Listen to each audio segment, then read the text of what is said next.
Hello friends, स्वागत है आपके अपने परिवार एग्जाम पीक पावर में। तो फ्रेंड्स, मेरा नाम है योगेंद्र और आज हम आपके लिए फिर से लेकर आ गए सेमेस्टर 3 का मोस्ट इंपोर्टेंट क्वेश्चन, जो कि ये पेपर आता है।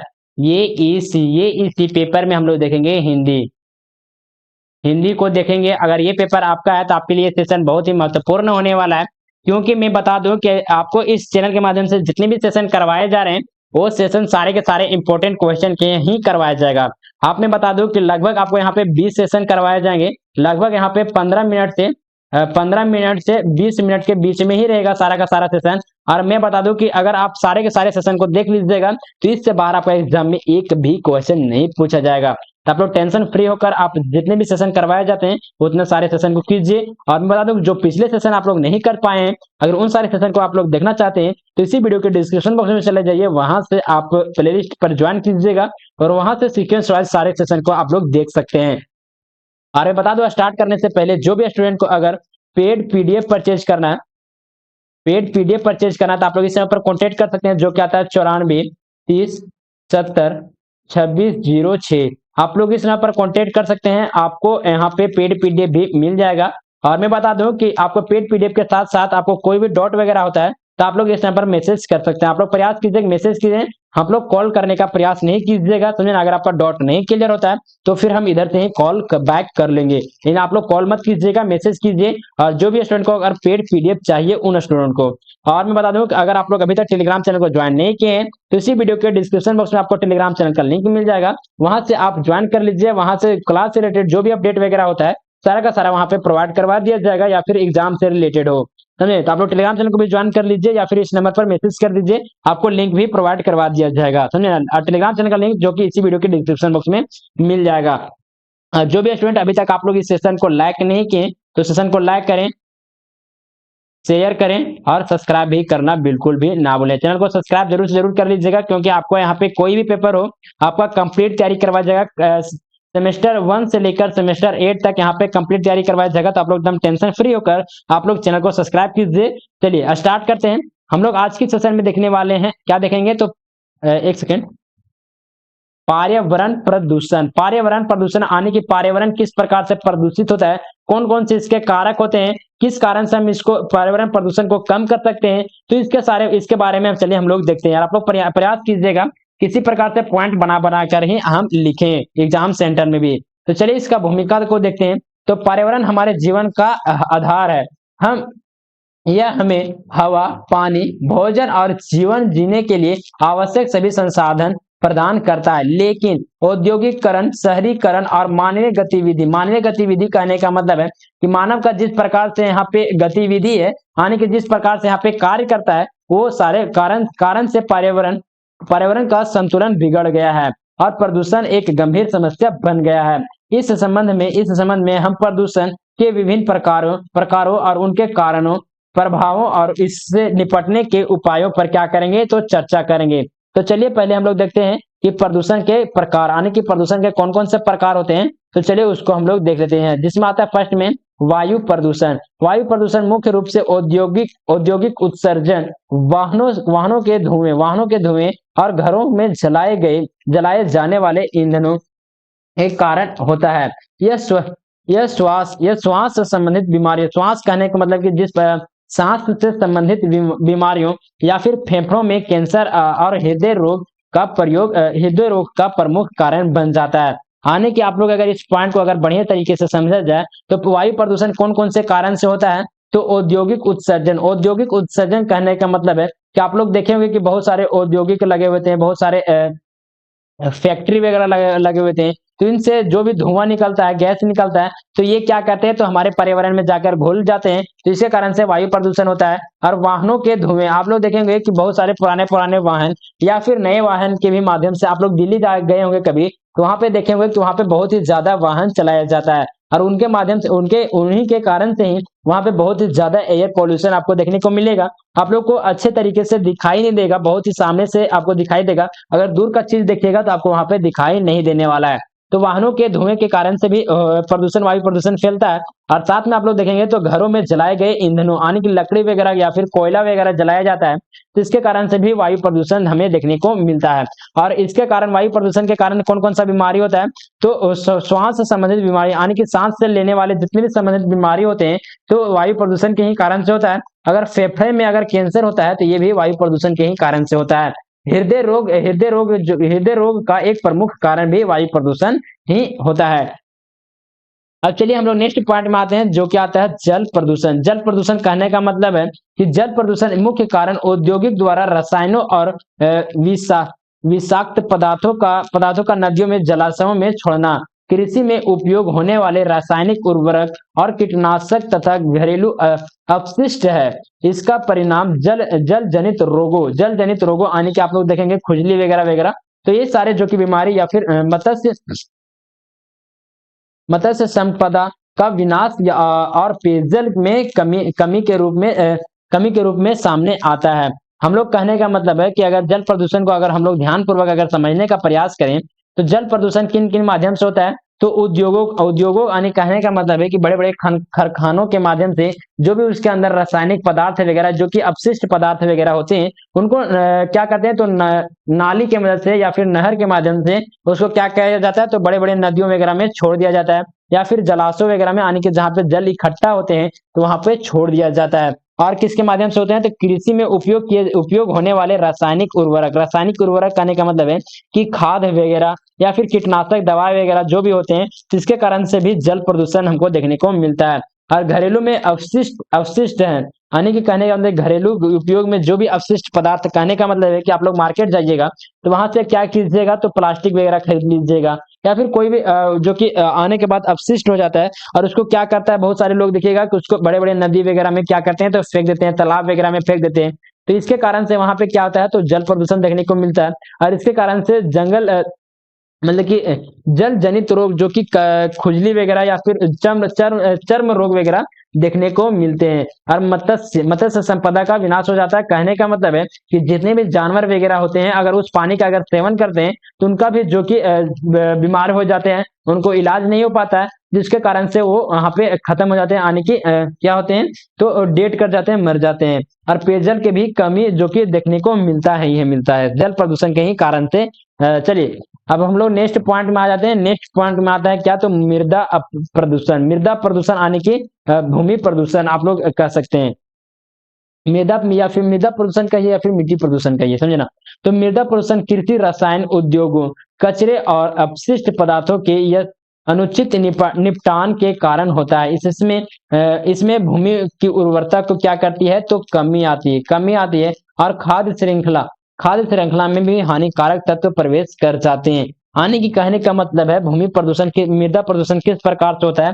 तो जब आप लोग किसान को देखे होंगे कि किसान के फसल में अगर कीड़ा वगैरह लग जाते हैं, या फिर फसल जो कि अच्छे तरीके से अगर ग्रो नहीं करता है, तो उसमें बहुत सारे कीटनाशक दवा वगैरह या फिर रासायनिक पदार्थ वगैरह का उपयोग किया जाता है। तो क्या होता है, तो ये चले जाता है, मिट्टी में घुल जाता है, और मिट्टी में वहां पे देखेंगे कि उसका उर्वरक क्षमता को क्या करता है, तो कम कर देता है। और बहुत सारे जो कि मिट्टी में रहने वाले जितने भी जीव जंतु वगैरह होते हैं, उन्हें भी बहुत ही ज्यादा बुरा प्रभाव पड़ता है उन पर भी।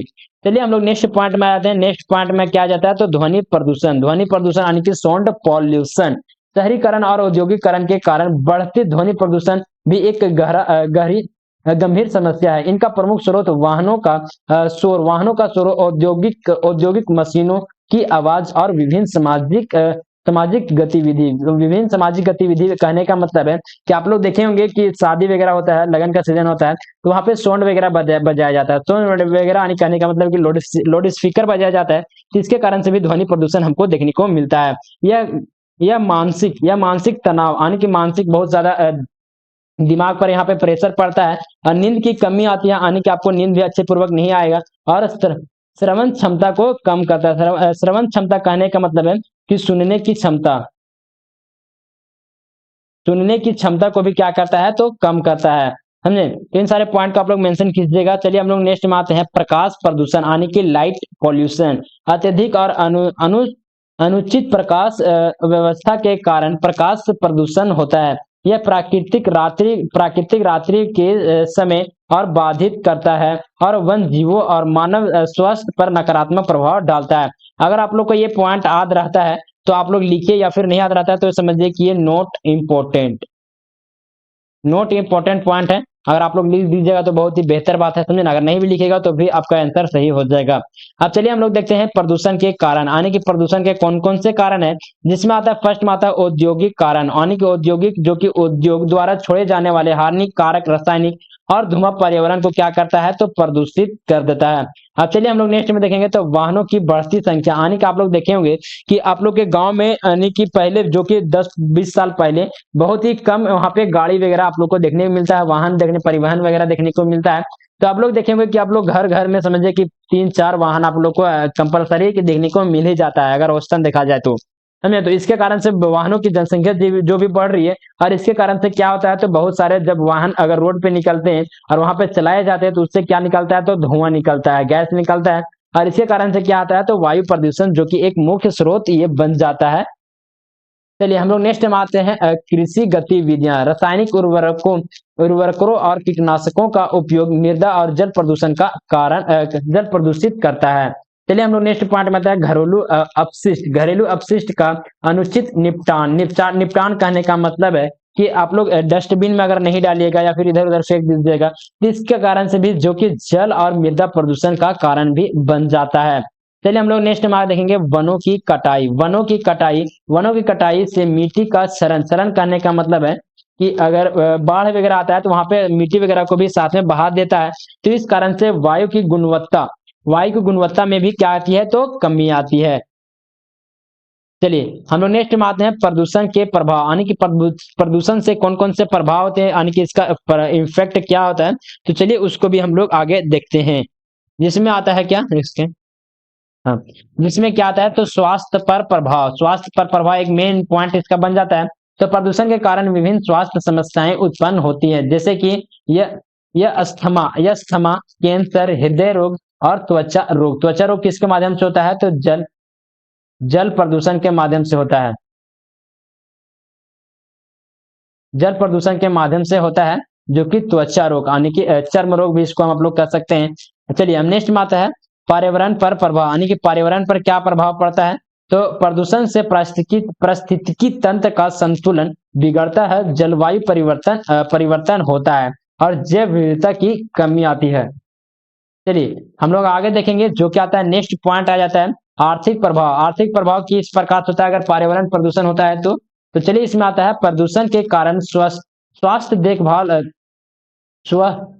देखभाल और पर्यावरण संरक्षण पर अधिक खर्च आता है, यानी कि प्रदूषण आप लोग जब फैलता होगा तो बहुत सारे देखिएगा कि स्वस्थ व्यक्ति भी स्वस्थ हो जाता है, तो स्वस्थ की भी देखभाल करने के लिए उसमें पैसा लगता है, उसमें मनी लगता है। आप लोग इलाज कराने आप लोग गए होंगे किसी भी, तो देखेंगे कि अच्छे आदमी का भी यहाँ पे पसीना उतर जाता है पैसा खर्च करने में।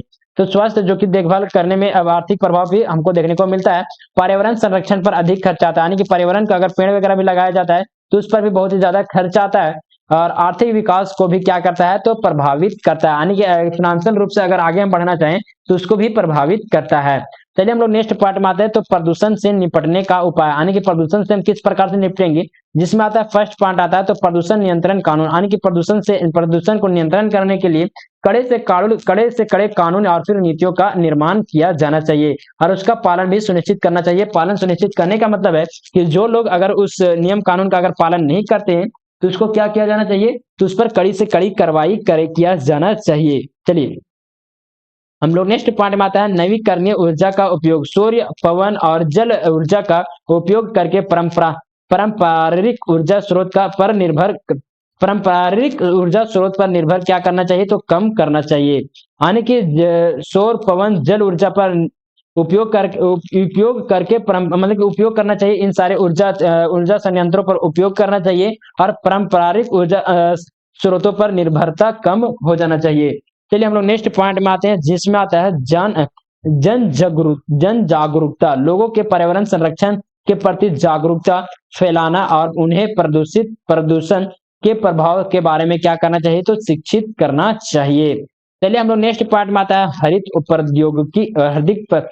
प्रौद्योगिकी का उपयोग, पर्यावरण के अनुकूल तकनीकों का विकास का उपयोग भी हरित प्रौद्योगिकी उपयोग का एक कारण बन जाता है और इसके कारण से भी हम पर्यावरण प्रदूषण को रोक सकते हैं, यानी कि कंट्रोल कर सकते हैं।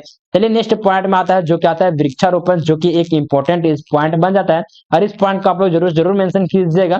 थोड़ा सा ये पॉइंट आप लोग इसको स्किप भी कर सकते हैं, लेकिन ये इंपॉर्टेंट है, ये भी इंपॉर्टेंट है। इसके ऊपर भी जो भी पॉइंट हम बताएं वो सारे के सारे इंपॉर्टेंट पॉइंट है। चलिए वृक्षारोपण कहने का मतलब कि अधिक से अधिक पेड़ लगाना और वनों की कटाई को क्या करना चाहिए तो रोकना चाहिए, कड़े से कड़े कानून बनाना चाहिए। अपने मतलब समझिए कि जो भी वन विभाग के लोग हैं उन्हें भी एक्टिव रहने के साथ साथ समझिए कि अपने जो भी समाज में लोग हैं जो कि ऐसा मतलब ऐसा नहीं समझना चाहिए कि जो वन विभाग के लोग हैं इस पर कार्रवाई कर सकते हैं। हमें भी जागरूक होना चाहिए कि हम ज्यादा से ज्यादा पेड़ लगाएं, ज्यादा से ज्यादा पेड़ लगाएं और वनों की कटाई को क्या करें तो रोके। वहां पे अगर मतलब कि जागरूकता फैलाएं कि वनों की कटाई ना करें, समझे नहीं, उससे हमें हमें लोगों पर गलत इफेक्ट पड़ता है, प्रभावित हम ही लोग होंगे। तो वनों की कटाई ना करें, ज्यादा से ज्यादा पेड़ लगाएं। तो इन सारे भी जागरूकता फैलाने की बहुत ही ज्यादा आवश्यक होती है यार। इसके कारण से हम पर्यावरण को क्या करेंगे प्रदूषित होने से रोक सकते हैं। अब चलिए इसका निष्कर्ष लिखते हैं। अगर आप लोग का सब्जेक्टिव अगर क्लास एग्जाम क्लास क्वेश्चन पूछा जाता है तो आप लोग जरूर जरूर निष्कर्ष को लिखने का प्रयास कीजिएगा, क्योंकि निष्कर्ष आप लोग दीजिएगा ना तो समझिए कि अगर यहाँ पे 10 नंबर का क्वेश्चन है तो एकदम सीधा समझ लीजिए कि यहाँ पे 4 नंबर आपको निष्कर्ष लिखने से ही मिल जाएगा। निष्कर्ष लिखना मोस्ट इंपोर्टेंट पॉइंट बन जाता है और आप लोग पॉइंट बना बना कर लिखेगा, भले ही कंटेंट कम डालिए। हम आप लोग देखते हैं कि सेमेस्टर में क्या करता है, तो कोई आदमी क्या करता है तो 30 पेज लिख लेता है, कोई पेज 28 पेज लिखता है। तो इतना पेज लिखने से कोई फायदा नहीं है, आपको नंबर बहुत मतलब पास तो हो जाइएगा लेकिन नंबर कम मिलेगा। आप लिखिए कितना पेज तो ज्यादा ज्यादा अगर 20 पेज ही लिखते हैं 20 ही पेज लिखिए, लेकिन अगर पॉइंट बना बना कर लिखते हैं, अगर ऑथेंटिक नॉलेज देते हैं, समझे ना, ऑथेंटिक अगर उसमें शब्द का प्रयोग करते हैं, पॉइंट का प्रयोग करते हैं, तो समझिए कि यहाँ पे 15 से लेकर 20 पेज में ही आपका नंबर जो कि बहुत ही अच्छा स्कोर हो जाएगा। समझे, तो आप लोग उन पॉइंट बना बना कर लिखने का प्रयास कीजिएगा। आपको एग्जाम से पहले एक बार जरूर जरूर रिवीजन करके ही एग्जाम लिखने के लिए जाइएगा। ये वैसे तो आपको क्वेश्चन जो कि आपको क्लास में समझ में आ जाएगा, लेकिन आप रिवीजन कर लीजिएगा तो आपको डॉट जो कि एक पॉइंट भी 1% भी नहीं रहेगा। चलिए इसका निष्कर्ष में लिखेंगे तो पर्यावरण प्रदूषण एक गंभीर समस्या है जिसका समाधान तत्काल यानी कि तुरंत के तुरंत और ठोस कदमों से ही संभव हो सकता है, यानी कि तुरंत और बहुत ही कड़े कदमों का कदमों की बड़े ही ठोस कदम उठाने की इसमें जरूरत पड़ती है। इसके कारण से हम पर्यावरण प्रदूषण को रोकने में या फिर कंट्रोल करने में जो कि एक मदद मिल सकती है। यह हमारी जिम्मेदारी यानी कि ये सभी लोगों की जिम्मेदारी होता है, किसी दूसरे व्यक्ति की जिम्मेदारी नहीं होता है। ये हम लोग यानी कि सभी लोगों की जिम्मेदारी होती है कि हम पर्यावरण की क्या करें तो रक्षा करें और आने वाले पीढ़ियों के लिए एक सुरक्षित और स्वस्थ वातावरण सुनिश्चित करें। सुनिश्चित करने का मतलब है कि हम रखें वातावरण को स्वच्छ और सुरक्षित वातावरण को हम रखें, ताकि आने वाली जो भी पीढ़ियां हैं उन्हें भी स्वच्छ वातावरण मिल सके। प्रदूषण को नियंत्रण करने के लिए सामूहिक प्रयास और सरकार, उद्योग और जनता के बीच समन्वय कहने का मतलब है कि एक साझेदारी या फिर एक मतलब कि अच्छे से वार्तालाप मतलब वार्तालाप करना चाहिए कि वैसे उद्योग का उपयोग ना करें या फिर वैसे सरकार जो कि वैसे उद्योग का परमिट ना दें जो कि हमारे पर्यावरण पर बहुत ही ज्यादा इम्पैक्ट पड़ता है। तो वैसे वैसे जो कि बहुत सारे ऐसे जो कि सरकार जो कि बहुत सारे उन पर कदम उठाने की जरूरत होता है। बहुत सारे फैक्ट्री वगैरह देखिएगा को बहुत ही वहां पे प्रदूषण फैलाते हैं, वायु प्रदूषण फैलाते हैं। और बहुत सारे आप लोग देखेंगे ना, बहुत सारे वैसे वैसे उद्योग के अगर बगल से आप लोग गुजरिएगा तो वहां पे जितने भी अपशिष्ट पदार्थ वगैरह होते हैं वो सारे के सारे वहां पे नालों के माध्यम से क्या किए जाने लगते हैं तो नदी में छोड़ दिए जाते हैं और फिर जंगल में भी छोड़ दिए जाते हैं। तो यहाँ से कारण से वहां पे मिट्टी भी प्रदूषण देखने को मिलता है, साथ साथ जल प्रदूषण भी देखने को मिलता है। और उसके अगल बगल जितने भी वन जीव वगैरह होते हैं अगर उस पानी को अगर सेवन करते हैं तो उनको भी बहुत ही ज्यादा क्षति देखने को मिलता है। तो इन सारे पॉइंट को भी आप लोग जरूर जरूर मेंशन कीजिएगा निष्कर्ष में। यदि हम समय रहते कदम नहीं उठाते हैं तो इसके दुष्परिणाम आने की गलत प्रभाव अकल्पनीय है। यह कल्पनीय कहने का मतलब है जिस पर हम विश्वास नहीं कर सकते हैं। तो चलिए आपको ये जो कि सेशन कैसा लगा प्लीज हमें कमेंट के माध्यम से जरूर बताइएगा। और अभी तक आप लोग सेशन को लाइक नहीं किए तो सेशन को लाइक करें, अब सेशन को लाइक करें और ज्यादा से ज्यादा क्या करें तो शेयर करें और सब्सक्राइब भी करना बिल्कुल भी ना भूलें। चैनल को सब्सक्राइब जरूर से जरूर कीजिएगा, सेशन को शेयर कीजिए और लाइक भी बिल्कुल भी करना ना भूलें। और साथ में आप लोग कमेंट भी करके हमें जरूर बताइएगा कि आपको ये सेशन कैसा लगा, ताकि हमको भी थोड़ा सा ऊर्जा मिल सके कि चलिए आपको सेशन जो हम बताने का प्रयास कर रहे हैं वो समझ में आ रहा है। जो भी स्टूडेंट को अगर पेड पीडीएफ परचेज करना है तो आप लोग इस नंबर पर कॉन्टेक्ट कर सकते हैं, जो कि नंबर है 94 30 70 26 06। आप लोग इस नंबर पर कॉन्टेक्ट कीजिएगा, आपको पेड पीडीएफ प्रोवाइड करवा दिया जाएगा। आपको ये नंबर इसी वीडियो के डिस्क्रिप्शन बॉक्स में भी मिल जाएगा। जो भी स्टूडेंट अभी तक आप लोग टेलीग्राम चैनल को ज्वाइन नहीं किए तो इसी वीडियो के डिस्क्रिप्शन बॉक्स में आपको टेलीग्राम चैनल का लिंक मिल जाएगा, तो वहां से आप लोग टेलीग्राम चैनल को ज्वाइन जरूर से जरूर कर लीजिए। और जो भी सेशन इसके बाद आता है या फिर इसके पहले आया हुआ चैनल है सेशन है, अगर उन सारे सेशन को आप लोग देखना चाहते हैं तो इसी वीडियो के डिस्क्रिप्शन बॉक्स में आपको प्लेलिस्ट का लिंक मिल जाएगा, तो वहां से क्लिक कर आप लोग सारे सेशन को आप लोग सीक्वेंस वाइज देख सकते हैं। Thank you for watching this session. जय हिंद, जय भारत।